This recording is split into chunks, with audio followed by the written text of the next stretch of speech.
The car now came into his possession, and then he rings me and says, "Sis, the paperwork, it doesn't match the car." I was like, "What?" So he sent me a photo. The paperwork does not match the car. So I have called the guy and I've told him to come and pick up the car, because I do not want this car in my possession with fake paperwork, because I don't want no problems from the police.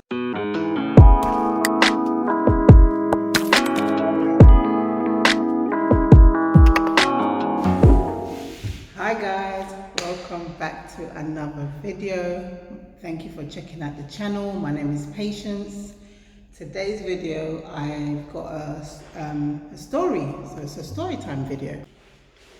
I've tried to record this video on so many occasions, keep getting interrupted. So as I said, story time video about the time I attempted to start an Uber in Ghana. Epic failure. I mean, epic failure on I don't know how many levels. Okay, so rewind. So had the idea back in 2019, possibly even earlier than that, but 2020 was when I thought, okay, I'm going to do this. So there's another video I'm supposed to be recording and I keep procrastinating, but I'll get around to it, about how I left my job to plan for Ghana. So left this job and got my redundancy, and I was meant to come to Ghana in 2020, but because of COVID, as we all know, the world shut down. There was no flights going anywhere, so my flight had got cancelled. Still hoping that I would have been able to go and then stay for a few months before then coming back to London and deciding on what it was I wanted to do long term, career wise that is. So I had this money and I said, okay, you know what, I'm going to start an Uber. So I spoke to my friend who had been like guiding me, giving me advice, doing all the legwork, finding out like in terms of registration, how to go about it. Even found me a driver, somebody that he trusted. And then my sister also had already, I had a conversation with my sister, and she had actually already started doing an Uber, but she hadn't, well, we hadn't had a conversation. It's not that she'd started, but she had got a car from South Korea. So her friend who had sourced her the car happened to be in South Korea at the time when I had this conversation with my sister. So I said, oh, okay, so if it'll work out cheaper for me to get the car imported from South Korea versus buying it in Ghana, then let me do that. And then, I'll be able to use the money towards other parts of like helping the Uber business to move along. So I, asked my sister to get the friend to send me some footage, and I think there was 3 cars that I got sent, and I liked one of them. I liked this one. I'd like to add that prior to making the purchase, I'd been on the Uber GH website just to do some research, and there was a list of vehicles that they recommended for the Uber business in Ghana, based on like fuel consumption and efficiency for Ghana. So this is a Chevy Spark, which was on the list, and when I saw it, I really, really liked it.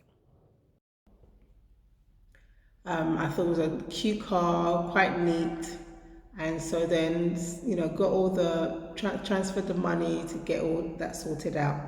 So that's not, the story doesn't even start there really.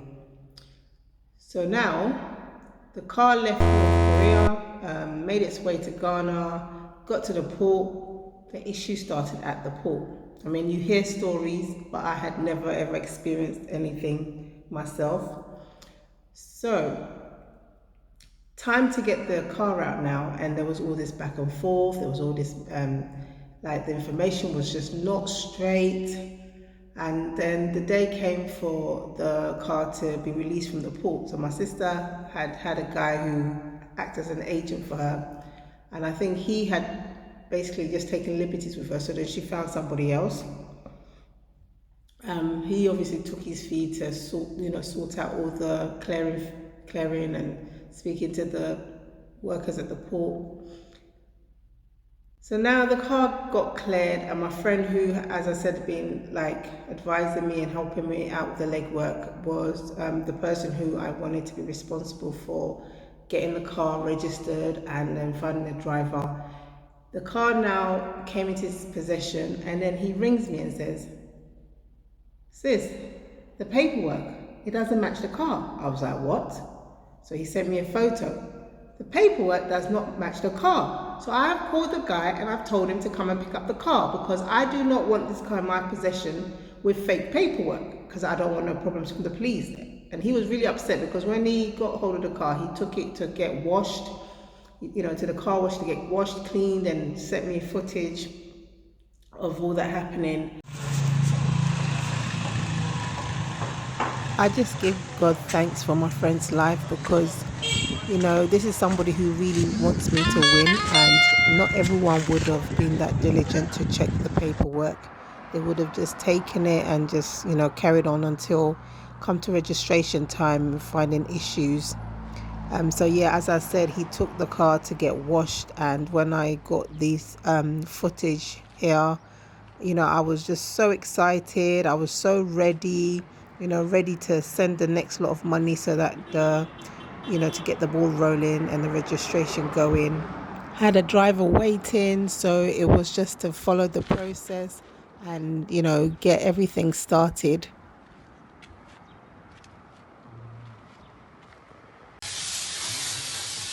My friend made sure that the car went for a deep clean, got it like properly cleaned out, fumigated, sanitized. Yeah, he really put in effort getting this car ready for business.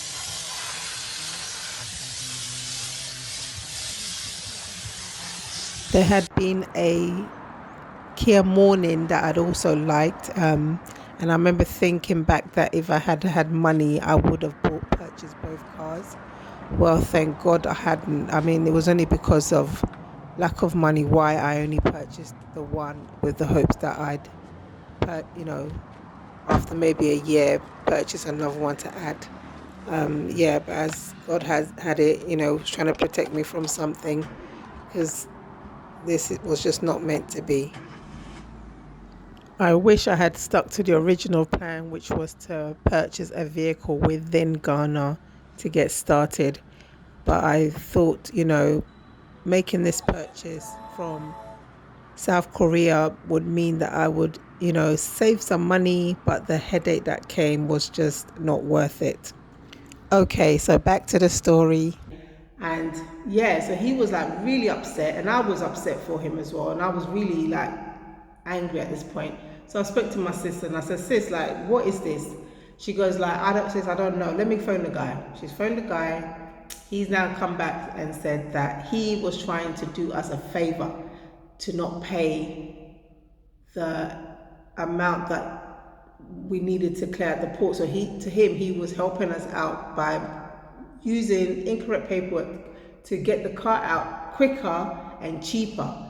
And I was like, but who asked him to do that? Like, who asked him to do that? A whole lot of issues now. And I remember just thinking, oh my goodness, like, maybe I wasn't meant to do this. You start, yeah. Maybe I wasn't meant to do this. Maybe this is not the business that I should be, putting my money into. So then we got the agent to come and pick up the car, and even that was a lot of back and forth. Everyone was like trying to wipe their hands off of it. Bless my sister. I mean, she felt so responsible, because obviously she's the one who brought this guy in, and I told her obviously she wasn't to know. And she was just like, "Sis, I don't even know why this guy thought to do this."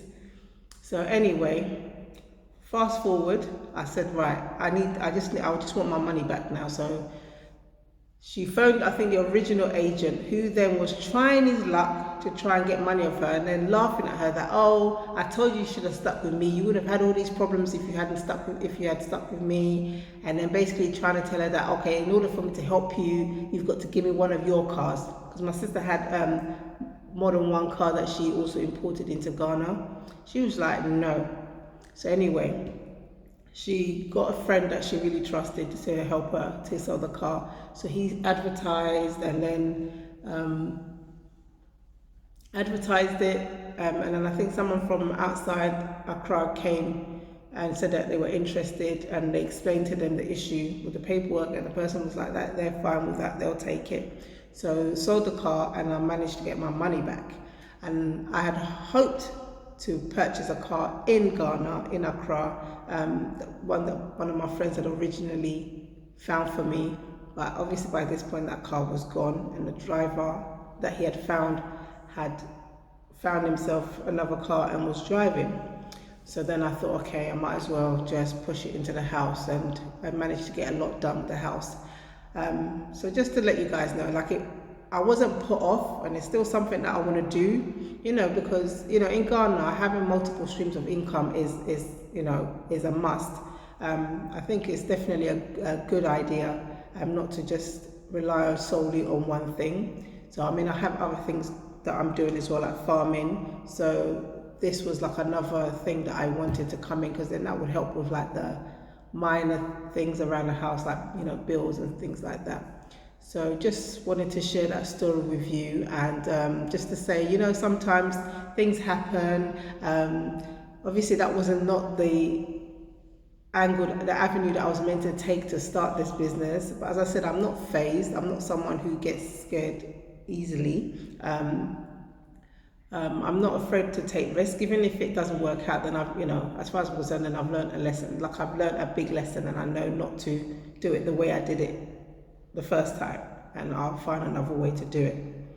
So yeah, just wanted to share this with you guys, and hope you enjoyed it. And I just, sometimes, I just want to share something different for you guys, just to get to know a bit about, what I've got going on in the future. Hopefully I will talk a bit more about what in terms of business ideas and business ventures that I'm involved in.